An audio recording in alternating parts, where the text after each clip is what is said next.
Hello, welcome back to Ask Allison. Here's today's question. I'm currently an associate professional clinical counselor with all 3,000 hours required in California, awaiting BBS approval for a license exam.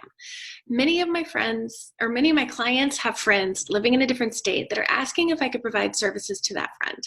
I know in California, the regulations state that it's dependent on the laws and regulations the client resides in. How do we get clarity on this? And what's a good way of navigating this gray water and upholding ethics? So first, I'd like to thank TherapyNotes for sponsoring us. So you're right, it depends on the state that the client is in and your license. So almost all states require that you are licensed in their state with the license they require for private practice there. So it's best to look at your board in each state. You may see some relaxed rigidity because of COVID, but be aware that a lot of that relaxed rigidity stipulates that you have a relationship with the client across state lines before the pandemic. Like they started off working with you while they were in college and then went back to a different state where they're living with their parents since classes were canceled in person, that kind of situation. And some say you have to be fully licensed in order to offer online therapy. So hopefully by the time you're hearing this, your application has been processed, you've taken your exam, like you've got your full licensure. But I mentioned it just in case because I know COVID has probably slowed everything down.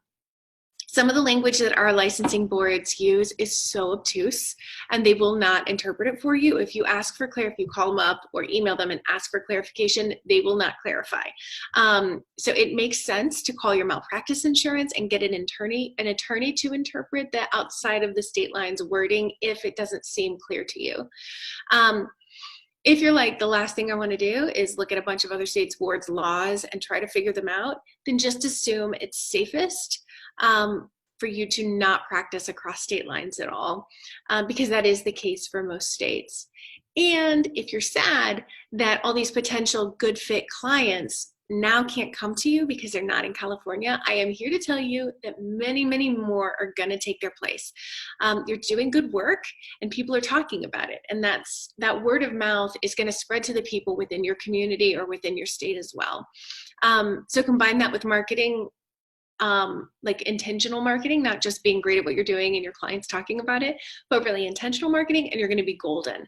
So if you need help with the marketing, then we have you covered over in the Abundance Party. We teach you everything you need to know for only $49 a month. And if you have questions beyond this, anybody else or this question asker has more questions for Ask Allison, I would love to answer them here. You can shoot me a DM over on Instagram where I'm abundance_practice_building. Yeah, I hope that's helpful. Take care.